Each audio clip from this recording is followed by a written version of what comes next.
ಇಲ್ಲ, ನಾನು ಹೆಜ್ಜೆ ಮುಂದಿಟ್ಟದ ಮೇಲೆ ನಾನು ರಿವರ್ಸ್ ತಗೊಳ್ಳೋ ಮನುಷ್ಯ ಅಲ್ಲ. ಆದ್ರೆ ಅವ್ರಿವ್ರಿಂದ ಕಾಂಪ್ರಮೈಸು ಅದು ಇದು ಬೇಡ, ಬಿಟ್ಟುಬಿಡು, ಕೂತ್ಕೊಂಡು ಮಾತಾಡೋಣ, ಸೆಟಲ್ಮೆಂಟು ಆತರ ಎಲ್ಲ ಫೋನ್ ಬಂತು. ಹೆಸರುಗಳ ಮುಂದಿನ ಜಾಸ್ತಿ ಆದಾಗ ಹೇಳ್ತೀನಿ ಯಾರ್ಯಾರು ಕರೆದ್ರು ನನಗೆ ಅಂತ.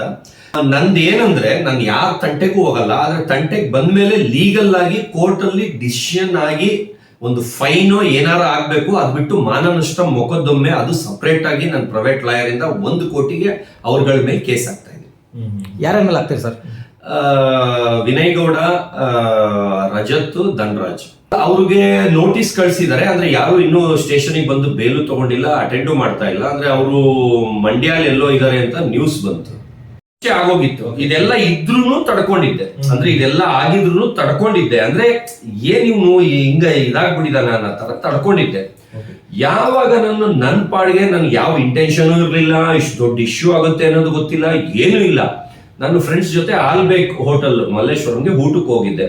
ಊಟ ಮುಗಿಸ್ಕೊಂಡು ರಾತ್ರಿ 10:30 ಎಷ್ಟು ಆ ಟೈಮಲ್ಲಿ ಸುಮಾರು ಆ ವಿಡಿಯೋನ ಸುಮ್ಮನೆ ಪೋಸ್ಟ್ ಮಾಡ್ತೀನಿ. ಯಾಕಂದ್ರೆ ಅದರಲ್ಲಿ ಹಿಂಗಿರ್ತೀನಿ, ಹಿಂಗ್ ತಿರುಗಿದಾಗ ಅದಕ್ಕೆ ಮ್ಯಾಚಿಂಗ್ ದಾದಾ ಯಾರು ಗೊತ್ತಾ ಅಂದಾಗ ದಾದಾ ಸತೀಶ್ ಕ್ಯಾಡಬಾಂಬ್ಸ್, ಡಾಕ್ ಸತೀಶ್ ಅಂತ ನನಗೆ ನನಗೆ ಅಷ್ಟೇ. ಅದು ಇನ್ಯಾರನು ಇಂಟೆನ್ಷನ್ಲಿ ಮಾಡಿದ ಅಲ್ವೇ ಇಲ್ಲ. ಅಂದ್ರೆ ಹಿಂಗಿದ್ದಾಗ ಯಾರು ಗೊತ್ತಿಲ್ಲ, ಹಿಂಗ್ ತಿರುಗಿದಾಗ ಯಾರು ಗೊತ್ತಾ ಡಾಕ್ ಸತೀಶ್ ಅಂತ ನನ್ಗೆ ನಾನೇ ಮಾಡ್ಕೊಂಡಿರೋದು. ಆಮೇಲೆ ಯಾರಿಗೂ ನಾನು ಬೇರೆಯವ್ರ ಫೋಟೋ ಆಗ್ಲಿ, ಅವ್ರ ಹೆಸರು ಹಾಕ್ಲಿ, ಮೆನ್ಷನ್ ಆಗ್ಲಿ ಏನೇನು ಮಾಡಿರ್ಲಿಲ್ಲ.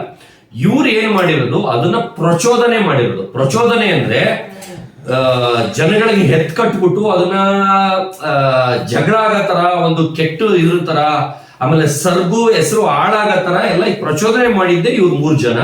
ಅದು ಹಾಕಿ 5 ನಿಮಿಷಕ್ಕೆ ಅಲ್ಲಿ ಮೆಸೇಜ್. ಆ ಮೆಸೇಜ್ ಅಲ್ಲಿ ಹೆಂಗಿದೆ ಅಂದ್ರೆ, ಹಾಕೊಂಡು ಗುಮ್ರೋ ಹೊಡಿರೋ, ಬಿಡ್ಬೇಡ್ರೋ ಅವನ್ನ, ಬಾಸ್ ಬಗ್ಗೆ ಮಾತಾಡ್ಬಿಟ್ಟವನೇ, ಆತರ ಪ್ರಚೋದನೆ ಮಾತುಗಳು ಮಾತಾಡಿದ್ರಲ್ಲ, ಅದೇನಾಯ್ತು ಅವ್ರ ಗ್ರೂಪ್ಸ್, ಅವ್ರ ಫ್ಯಾನ್ಸ್ ಕ್ಲಬ್ಗಳಿಗೆ ಶೇರ್ ಆಗೋಯ್ತು ಫುಲ್ಲು. ಇವ್ರು ಜಾಸ್ತಿ ಮಾಡ್ಬಿಟ್ರು. ಇವಾಗ ನನ್ಗೆ ತಪ್ಪಿಲ್ಲ. ಆಮೇಲೆ ಇನ್ಸ್ಟಾಗ್ರಾಮೇ ಅದನ್ನ ಡಿಲೀಟ್, ಏನಾರು ತುಂಬಾ ರಾಂಗ್ ಇದ್ದಿದ್ರೆ ತೆಗೆದು ಬಿಡೋರು. ಆಮೇಲೆ ಕೆಟ್ಟ ರೀತಿಲಿ ಏನೇನೂ ಇಲ್ಲ ಅಲ್ಲಿ. ಎಲ್ಲೂ ನಾನು ಯಾರ ಹೆಸರು ಹಾಕಿಲ್ಲ, ಯಾರಿಗೂ ಟ್ಯಾಗು ಮಾಡಿಲ್ಲ, ಏನಿಲ್ಲ. ಇನ್ಸ್ಟಾಗ್ರಾಮ್ ಬಂದು ಅವ್ರ ಇಷ್ಟ, ಏನ್ ಬೇಕಾದ್ರೂ ಹಾಕೋಬಹುದು. ಅದ್ರಲ್ಲಿ ಏನಾರ ಅಫೆನ್ಸಿವ್ ಇದ್ರೆ ಅವರೇ ಡಿಲೀಟ್ ಮಾಡ್ತಾರೆ.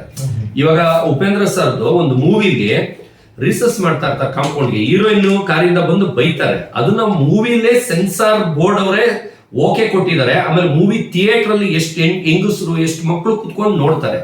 ಆಗಿನ ಕಾಲದಲ್ಲಿ ಅದು 8-10 ವರ್ಷದ ಮೂವಿನ ಯಾವ್ದು, ಅದರದ್ದು ಲಿಂಕ್ ಕಳಿಸಿದೀನಿ ಸರ್ಗೆ, ನಿಮಗೆ ಕಳಿಸ್ತಾರೆ. ಆ ತರ ಉಪೇಂದ್ರ ಸರ್ದೇ ಸೆನ್ಸಾರ್ ಬೋರ್ಡ್ ಅವರೇ ಓಕೆ ಮಾಡಿದ್ದಾರೆ. ಮುಚ್ಚೋದೇನು ಅಪರಾಧ ಅಲ್ಲ, ಏನಿಲ್ಲ. ಅದೇನು ದೊಡ್ಡ ಅಲ್ಕ ವಿಷಯನೂ ಅಲ್ವೇ ಇಲ್ಲ. ಅದು ಬಿಟ್ಟು ನೀವು ಸೋಷಿಯಲ್ ಮೀಡಿಯಲ್ಲಿ ಆ ಕೆಟ್ಟದಾಗಿ ಕೆಳಗಡೆ ಎಲ್ಲ ಬೈದಿರ್ತಾರೆ, ಅಲ್ಕ ಮಾತು, ಇದನ್ನ ನೋಡ್ಬೋದು. ಆ ಕೆಳಗಡೆ ಇರೋದನ್ನ ನೋಡಕ್ಕಾಗಲ್ಲ. ಯಾವಾಗ ಸಂಸಾರಸ್ಥರು ಅದನ್ನೆಲ್ಲ ನೋಡಲ್ವಾ? ಅದ ಅಪಮಾನ ಆಗಲ್ವಾ? ಅದ್ರ ಬಗ್ಗೆ ಯಾಕೆ ಧ್ವನಿ ಎತ್ತಲ್ಲ ಜನ? ಬರೀ ಈಗ ಅವ್ರ ಕೊಲೆ ಬೆದರಿಕೆ ಎಲ್ಲ ಹಾಕ್ತಾರೆ, ಲೈವ್ ಆಗಿ ರೆಡ್ ಹ್ಯಾಂಡ್ ಆಗೇ ಹಾಕ್ತಾರೆ. ಅದಕ್ಕೆ ಯಾಕೆ ಯಾರು ಧ್ವನಿ ಎತ್ತಲ್ಲ? ಈಗ ಮೇಲ್ಗಡೆ ಬಂದು ಅದು ನನ್ನ ಇಷ್ಟ, ನನ್ನ ಖುಷಿಗೆ, ಅದಕ್ಕೆ ಸಾಂಗ್ ಮ್ಯಾಚ್ ಆಯ್ತು ಹಾಕೊಂಡೆ. ಆದ್ರೆ ಕೆಳಗಡೆ ಬರೋ ಪದಗಳು ಬೇರೆ ಹೆಂಗಸುಗಳು ಇದನ್ನ ನೋಡ್ಬೋದು, ಇದನ್ನ ನೋಡಕ್ಕಾಗತ್ತ? ಆ ಲೆಕ್ಕಕ್ಕೆ ಕೆಳಗಡೆಯಿಂದ ಫುಲ್ ಕೆಳಗಡೆ ಮಾತಾಡಿರ್ತಾರೆ. ಬರೀ ಆ ತರದ್ದೇ ಮಾತಾಡಿದ್ದಾರೆ. ಅಷ್ಟು ಕಚ್ಚಡಾಗಿ ಮೆಸೇಜ್ ಅಲ್ಲ, ಕಮೆಂಟ್ಸ್ ಗಳಿಗೆ ನಾವು ಯಾರು ಇದ್ಕೊಳಕ್ ಆಗದೇ ಇಲ್ಲ. ಯಾಕಂದ್ರೆ ಕಮೆಂಟ್ಸ್ ಅನ್ನೋದು ಯಾರು ಬೇಕಾದ್ರೂ ಮಾಡ್ತಾರೆ, ಅದು ಯಾರು ಮಾಡ್ತಾರೆ ಅಂತ ಇದ್ರೂನು. ಬಟ್ ನಾವು ಅಂದ್ರೆ ಈಗ ನಾವು ಸೆಲೆಬ್ರಿಟಿಗಳು ಅಂತ ಬಂದಾಗ, ಈಗ ಜನರ ಪ್ರಕಾರ ನೀವು ಆ ವಿಡಿಯೋ ಹಾಕಿದ್ ತಪ್ಪು ಅಂತನಾ ಅಥವಾ ಸಾಂಗ್ ಹಾಕಿದ್ ತಪ್ಪು ಅಂತನಾ? ಯಾವ ರೀತಿ ಬಂತು ನಿಮ್ಗೆ? ವಿಡಿಯೋಗೆ ಆ ಸಾಂಗ್ ಹಾಕಿ ತಪ್ಪು ಅನ್ನೋ. ಓಕೆ, ಆ ವಿಡಿಯೋಗೆ ಆ ಸಾಂಗ್ ಆಗಿ ತಪ್ಪು ತರ. ಬಟ್ ನಿಮ್ಗೆ ಏನ್ ಅನಿಸ್ತು ಸರ್ ಅದೆಲ್ಲ ಮಾಡೋದು? ತಪ್ಪೇ ಇಲ್ಲ, ಅನ್ಸೇ ಇಲ್ಲ, 1% ಅನ್ಸಿಲ್ಲ ಸರ್. ಸೊ ನೀವು ಅಭಿಮಾನಿಗಳು ಏನಾದ್ರು ಕೇಳ್ಬೋದಾ, ನೀವು ಅದನ್ನ ಮಿಸ್ಅಂಡರ್ಸ್ಟ್ಯಾಂಡ್ ಮಾಡ್ಕೋಬೇಡಿ, ಅಥವಾ ನಾನು ಬೇಡ್ಕೊಳ್ಳಿ ಅಂತ ಹೇಳಿಲ್ಲ. ಇಲ್ಲ, ನನಗೆ ಯಾವತ್ತೂ ಸಮಸ್ಯೆ ನನ್ನ ಬುದ್ಧಿ ನಾನು ಹೇಳ್ಬಿಡ್ತೀನಿ ಸರ್. ನಾನು ಯಾರ ತಂಟೆಗೂ ಹೋಗಲ್ಲ, ನಾನು ಯಾರ ಬಗ್ಗೆನೂ ಮಾತಾಡಲ್ಲ, ಯಾರನ್ನು ಇನ್ಸಲ್ಟು ಮಾಡಲ್ಲ. ನನ್ ಪಾಡು, ನನ್ ಶೋಕಿ, ನನ್ನ ಇಷ್ಟ, ನನ್ ದುಡ್ಡು, ನನ್ ಬಟ್ಟೆ, ನನ್ನ ನಾಯಿ. ನಾನು ಆ ತರ ಇರೋನು. ನಾನು ಕಂಡೋರ್ ವಿಷಯಕ್ಕೆ ಹರ್ಟ್ ಆಗೋದು, ಅವರಿಗೆ ತೊಂದರೆ ಮಾಡೋದು ಲೈಫಲ್ಲಿ ಮಾಡೇ ಇಲ್ಲ.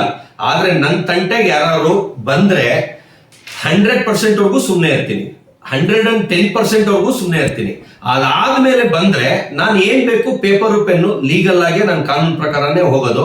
ಅವ್ರ ತರ ಯಾವ್ದು ರೌಡಿಸಮ್ ಯೂಸ್ ಮಾಡ್ಕೊಳ್ಳಲ್ಲ. ಹಳೆ ಡಾನ್ಗಳ ಕೈಲೆಲ್ಲ ಫೋನ್ ಹೊಡ್ಸೋದು, ಬೆದರಿಕೆ ಹಾಕ್ಸೋದು ಅವೆಲ್ಲ ನಮ್ಮ ಹತ್ರ ನಡೆಯೋದು ಇಲ್ಲ. ನಾನು ಒಬ್ಬೊಬ್ಬನೇ ಓಡಾಡ್ತೀನಿ. ಅವ್ರು 100 ಜನ ಅಲ್ಲ 1,00,000 ಜನ ಬರ್ಲಿ ಅಂತಾನು ನಾನು ಚಾಲೆಂಜು ಮಾಡಿದ್ದೀನಿ. ನಾನು ಆತರ ಎದುರು ಪುಕ್ಲನೂ ಅಲ್ಲ. ಅವತ್ತಿಂದ ನಾನು ಬರೀ ಕಾನೂನು ಮುಖಾಂತರನೇ ಹೋಗೋದು. ಪೇಪರು ಪೆನ್ನು, ಕೋರ್ಟು, ಕಚೇರಿ, ಪೊಲೀಸ್ ಸ್ಟೇಷನ್ ಇಷ್ಟರಲ್ಲೇ ನಾನು ಆಟ ಆಡೋದು. ಅವ್ರು ಏನ್ ಬೇಕು ಅವ್ರು ಅನ್ಸಿದ್ದು ಅವ್ರು ಮಾಡ್ಕೊಳ್ಳಿ. ಆದ್ರೆ ಸ್ಟೆಪ್ ಬೈ ಸ್ಟೆಪ್ ನಾನು ಏನೇನ್ ಬೇಕೋ ಅದ್ರ ತಕ್ಕಂಗೆ ನಾನು ಮಾಡ್ಕೊಂಡು ಹೋಗ್ತಾ ಇರ್ತೀನಿ. ಪೊಲೀಸ್ ಸ್ಟೇಷನ್ FIR ಮಾಡಿದ್ರು ಅಂತ ಹೇಳಿದ್ರೆ ಏನಾಯ್ತು? ಅಲ್ಲ, ಇದು ರಜತ್ ಆಮೇಲೆ ಧನ್ರಾಜ್ ಮೇಲೆ FIR ಆಗಿತ್ತು. ನಿಮ್ಮ ಮೇಲೆ ಮಾಡಿದ್ರು ಅಂತ ಹೇಳಿದ್ರಿ ವಿಚಾರಕ್ಕೆ, ಅದೇನಾಯ್ತು? ಇಲ್ಲ ಅದು ಸುಳ್ಳು, ಅದು ಅಫೆನ್ಸ್. ಇನ್ನೊಂದು ಹೇಳಿದ್ದಾರೆ, ಇವ್ರು ಬಂದು ಚೆನ್ನಮಂಕೆರೆ ಅಚ್ಚುಕಟ್ಟಿಗೆ ನನ್ನ ಮೇಲೆ ಕಂಪ್ಲೇಂಟ್ ಕೊಡಕ್ ಹೋಗಿದ್ದಾರೆ. ಅವಾಗ ಅವರು ಸುಸ್ಸು ಮಾಡಿರೋ ವಿಡಿಯೋ ತೋರಿಸ್ಬಿಟ್ಟು ನೋಡಿ ಸರ್ ಹಿಂಗ್ ಹಾಕ್ಬಿಟ್ಟಿದ್ದಾರೆ ಅಂತ ಹೋಗಿದ್ದಾರೆ. ಅಲ್ಲಿ ಇನ್ಸ್ಪೆಕ್ಟರ್ ಬೈಕ್ ಕಳ್ಸಿದ್ದಾರೆ. ಅದ್ರಲ್ಲಿ ಅಫೆನ್ಸ್ ಏನಿದೆ ಅಂತ ಬೈಕ್ ಕಳ್ಸಿದ್ದಾರೆ. ಅಲ್ಲಿಂದ ತಿರ್ಗಾ ಬನಶಂಕರಿ ಸ್ಟೇಷನ್ಗೂ ಹೋಗಿದ್ದಾರೆ ಸೈಬರ್ ಇದಕ್ಕೆ. ಅಲ್ಲೂ ಅಫೆನ್ಸ್ ಏನಿದೆ ತೋರ್ಸು, ಆಮೇಲೆ ಎಲ್ಲಿ ಏನ್ ಹೆಸರು ಹಾಕಿದ್ದಾರೆ ಅಂತ ಬೈಕ್ ಕಳ್ಸಿದ್ದಾರೆ. ಅವರು ವಿತೌಟ್ ಕಂಪ್ಲೇಂಟ್ ಮೀಡಿಯಾಗೆ ಸ್ಟೇಷನ್ ಬೋರ್ಡ್ ಮುಂದೆ ನಿಂತ್ಕೊಂಡು ಕಂಪ್ಲೇಂಟ್ ನನ್ನ ಮೇಲಾಗಿದೆ ಅಂತ ಸುಳ್ಳು ಪ್ರಚೋದನೆ ಮಾಡಿದ್ದಾರೆ, ಸುಳ್ಳು ಪ್ರಚಾರ ಮಾಡಿದ್ದಾರೆ. ಅದು ಅಫೆನ್ಸ್. ಅಂದ್ರೆ ಒಂದು ಕಂಪ್ಲೇಂಟ್ ಆಗದೆ ಒಬ್ಬ ವ್ಯಕ್ತಿ ಮೇಲೆ ಸುಮ್ನೆ ಕಂಪ್ಲೇಂಟ್ ಆಗಿದೆ ಅಂತ ಎಲ್ಲರಿಗೂ ಇಂಟರ್ವ್ಯೂ ಕೊಡೋದು ಅಫೆನ್ಸ್. ನಂದು ಬಂದು FIR ಆಗಿದೆ, ಅದರಿಂದ ಇಷ್ಟು ಧೈರ್ಯವಾಗಿ ಹೇಳ್ತಾ ಇದ್ದೀನಿ. ಇನ್ನೊಂದು ಹೇಳಕ್ಕೂ ಇಷ್ಟಪಡ್ತೀನಿ, ಫಸ್ಟ್ ಇಬ್ರು ಮೇಲೆ FIR ಆಗಿದ್ದು. ನಾನು ಅವಾಗ ವಿನಯ್ ಗೌಡ ಅವ್ರು ಸ್ವಲ್ಪ ಒಳ್ಳೆಯವರು ಅಂತ ಅವ್ರದ್ದು ಇದ್ರೂನು ಪಾಯಿಂಟ್ಗಳು, ವಾಯ್ಸ್ ಮೆಸೇಜ್ ಎಲ್ಲ ಇದ್ರೂನು ನಾನು ಅವ್ರ ಮೇಲೆ ಹೆಸರು ಸೇರಿಸಿರ್ಲಿಲ್ಲ. ಆದ್ರೆ ಅವ್ರ ಬರ್ಡೇ ದಿನ ಸಾಯಂಕಾಲ ಸುಮಾರು 6:45-6:30 ತುಂಬಾ ಕೆಟ್ಟದಾಗಿ ತಿರ್ಗಾ ಮೆಸೇಜ್ ಮಾಡ್ತಾರೆ. ಆ ಕಾರಣದಿಂದ ಈಗ 2 ದಿವಸ ಹಿಂದೆ ಅವ್ರ ಮೇಲೂ FIR ಆಗಿದೆ. ಇಷ್ಟರಲ್ಲೇ ಅವರು ಅರೆಸ್ಟ್ ಆಗ್ತಾರೆ. ಈಗ ಸದ್ಯಕ್ಕೆ ನೋಟಿಸ್ ಕಳಿಸಿದ್ದಾರೆ. ರಜತ್ ಅವರು ಸ್ಟೇಷನ್ಗೆ ಅಟೆಂಡ್ ಮಾಡದೆ ಎಲ್ಲೋ ಫೋನ್ ಸ್ವಿಚ್ ಆಫ್ ಮಾಡಿ ಎಲ್ಲೋ ಹೋಗಿದ್ದಾರೆ ಅಂತ ನ್ಯೂಸ್ ಹೇಳಿದ್ರು. ಆದ್ರೆ ಇನ್ನು ಸ್ಟೇಷನ್ಗೂ ಬಂದಿಲ್ಲ, ಅವ್ರು ಬೇಲು ತಗೊಂಡಿಲ್ಲ. ಹಂಗೆ ವಿನಯ್ ಗೌಡ ಅವ್ರ ಮೇಲೆ FIR ಆಗಿದೆ. ಅವ್ರನ್ನು ಇನ್ನೊಂದು 2-3 ದಿವಸದಲ್ಲಿ ಅವ್ರನ್ನು ಅರೆಸ್ಟ್ ಮಾಡ್ತಾರೆ. ಸರ್ ಆಕ್ಚುಲಿ ಇದು ವಿಚಾರ ಸಿಂಪಲ್ ವಿಚಾರನ ಇಷ್ಟು ದೊಡ್ಡದಾಗಿದೆ ಅಂತ ಅನಿಸ್ತಿದೆ ಏನಾದ್ರು? ಯಾಕಂದ್ರೆ ನೀವು ನನಗೆ ಸಿಂಪಲ್, ನನಗೆ ಕಡ್ಲೆಪುರಿ, ಆ ಕಡ್ಲೆಪುರಿಗೆ ಬೆಂಕಿ ಎಲ್ಲ ಹಾಕಿದಿ 3 ಜನ. ಅದನ್ನ ದೊಡ್ಡದಾಗಿ ಪ್ರಚೋದನೆ ಮಾಡಿ ಬೆಂಕಿ ತುಪ್ಪ ಎಲ್ಲ ಹಾಕಿ ಬೆಂಕಿ ಮಾಡಿ ಸರ್ದು ಮರ್ಯಾದೆ ಹೋಗತ್ತರ ಜನಕ್ಕೆ ಗೊತ್ತಾಗತ್ತರ ಮಾಡಿದ್ದೆ ಈ 3 ಜನ. ಇವ್ರು 3 ಜನ ಅದಕ್ಕೇನು ಕಮೆಂಟ್ ಆಗದೆ ಪ್ರಚೋದನೆ ಮಾಡೋದು. ಅದು ಏನು 5 ನಿಮಿಷಕ್ಕೆ ಸರ್ ಅಲ್ಲೇ ಕೆಳಗಡೆ ಹೆಂಗೆ ಟಕಟಕ ಅಂತ ಎಲ್ಲ ಅಣ್ಣ ತಮ್ಮಂದ್ರ ತರ ಈಗ ಬರ್ಲಿ ಎಲ್ಲ ಅಣ್ಣ ತಮ್ಮಂದ್ರು ನೋಡ್ಕೊಂತೀನಿ, ಲೀಗಲ್ ಆಗಿ ನೋಡ್ಕೊಳ್ತೀನಿ. ಸೊ ನೆಕ್ಸ್ಟ್ ನಿಮ್ಮ ಪ್ರೋಸೆಸ್ ಯಾವ ತರ ಇರುತ್ತೆ? ಇಲ್ಲ, ನಾನು ಹೆಜ್ಜೆ ಮುಂದಿಟ್ಟದ್ಮೇಲೆ ನಾನು ರಿವರ್ಸ್ ತಗೊಳ್ಳೋ ಮನುಷ್ಯ ಅಲ್ಲ. ಆದ್ರೆ ಅವ್ರಿವರಿಂದ ಕಾಂಪ್ರಮೈಸು ಅದು ಇದು ಬೇಡ, ಬಿಟ್ಬಿಡು, ಕೂತ್ಕೊಂಡು ಮಾತಾಡೋಣ, ಸೆಟಲ್ಮೆಂಟು ಆತರ ಎಲ್ಲ ಫೋನ್ ಬಂತು. ಹೆಸರುಗಳು ಮುಂದಿನ ಜಾಸ್ತಿ ಆದಾಗ ಹೇಳ್ತೀನಿ ಯಾರ್ಯಾರು ಕರೆದ್ರು ನನಗೆ ಅಂತ. ನಾನು ಅದಕ್ಕೆ ಹೇಳಿದೆ, ದಯವಿಟ್ಟು ನೀವು ಇನ್ವಾಲ್ವ್ ಆಗಬೇಡಿ ಸರ್, ಇದು ನಾನು ಲೀಗಲ್ ಆಗೇ ಹೋಗೋದು ಅಂತ. ಅವರು ಅದಕ್ಕೂ ಬೇಜಾರು ಮಾಡ್ಕೊಂಡ್ರು. ಅವ್ರಿಗೆ ಆನ್ಸರ್ ನಾನು ಸರಿ ಕೊಡ್ಲಿಲ್ಲ, ಸಿಗ್ಲಿಲ್ಲ, ಹೋಗ್ಲಿಲ್ಲ ಅಂತ. ಅದೆಲ್ಲ ಮುಂದಿನ ದಿನಗಳಲ್ಲಿ ಯಾರು ಅಂತ ಹೆಸರು ಹೇಳ್ತೀನಿ. ನಂದು ಏನಂದ್ರೆ ನಾನು ಯಾರ ತಂಟೆಗೂ ಹೋಗಲ್ಲ. ಆದ್ರೆ ತಂಟೆಗೆ ಬಂದ್ಮೇಲೆ ಲೀಗಲ್ ಆಗಿ ಕೋರ್ಟ್ ಅಲ್ಲಿ ಡಿಸಿಷನ್ ಆಗಿ ಒಂದು ಫೈನೋ ಏನಾರ ಆಗ್ಬೇಕು. ಅದ್ ಬಿಟ್ಟು ಮಾನನಷ್ಟ ಮೊಕದ್ದಮೆ ಅದು ಸಪರೇಟ್ ಆಗಿ ನನ್ನ ಪ್ರೈವೇಟ್ ಲಾಯರ್ ಇಂದ 1 ಕೋಟಿಗೆ ಅವ್ರಗಳ ಮೇಲೆ ಕೇಸ್ ಆಗ್ತಾ ಇದೆ. ಯಾರ ಮೇಲೆ ಆಗ್ತೀರಿ ಸರ್? ವಿನಯ್ ಗೌಡ, ರಜತ್, ಧನ್ರಾಜ್, 3 ಜನ. ಅದ್ ಬಿಟ್ಟು ಇನ್ಸ್ಟಾಗ್ರಾಮ್ ಅವರು ಅವ್ರಿಗೆ ಸಪೋರ್ಟ್ ಮಾಡ್ಕೊಂಡು ಮಾಡ್ತಾ ಇದಾರೆ ಒಂದು 3-4 ಜನ. ಅವ್ರಿಗೆ ನಿನ್ನೆ ಹೇಳಿದೀನಿ ರಿಕ್ವೆಸ್ಟ್ ಅಲ್ಲಿ, ಸರ್ ತೆಗಿಯಂಗಿದ್ರೆ ತೆಗೀರಿ, ಇಲ್ಲ ಅಂದ್ರೆ ನಿಮ್ ಇಷ್ಟ ಅಂತ. ಅವರು ಅದಕ್ಕೆ ಪ್ರಚೋದನೆ ಕೊಡ್ತಾ ಇದ್ದಾರೆ, ಅಂದ್ರೆ ಅದಕ್ಕೆ ತುಪ್ಪ ಸುರಿತಾ ಇದ್ದಾರೆ. ಅವ್ರಿಗೂ 3 ಜನಕ್ಕೆ ಇವಾಗ ನಾಳೆ FIR ಮಾಡ್ತಾ ಇದ್ದೀನಿ. ಸರ್ ಈಗ FIR ಮಾಡಿದ್ರು ಅರೆಸ್ಟ್ ಆಗಿದಾರಾ ಏನ್ ಸರ್? ಅಲ್ಲ, ಅವ್ರಿಗೆ ನೋಟಿಸ್ ಕಳ್ಸಿದ್ದಾರೆ. ಅಂದ್ರೆ ಯಾರು ಇನ್ನೂ ಸ್ಟೇಷನ್ಗೆ ಬಂದು ಬೇಲು ತಗೊಂಡಿಲ್ಲ, ಅಟೆಂಡು ಮಾಡ್ತಾ ಇಲ್ಲ. ಅಂದ್ರೆ ಅವರು ಮಂಡ್ಯಲ್ಲಿ ಎಲ್ಲೋ ಇದ್ದಾರೆ ಅಂತ ನ್ಯೂಸ್ ಬಂತು.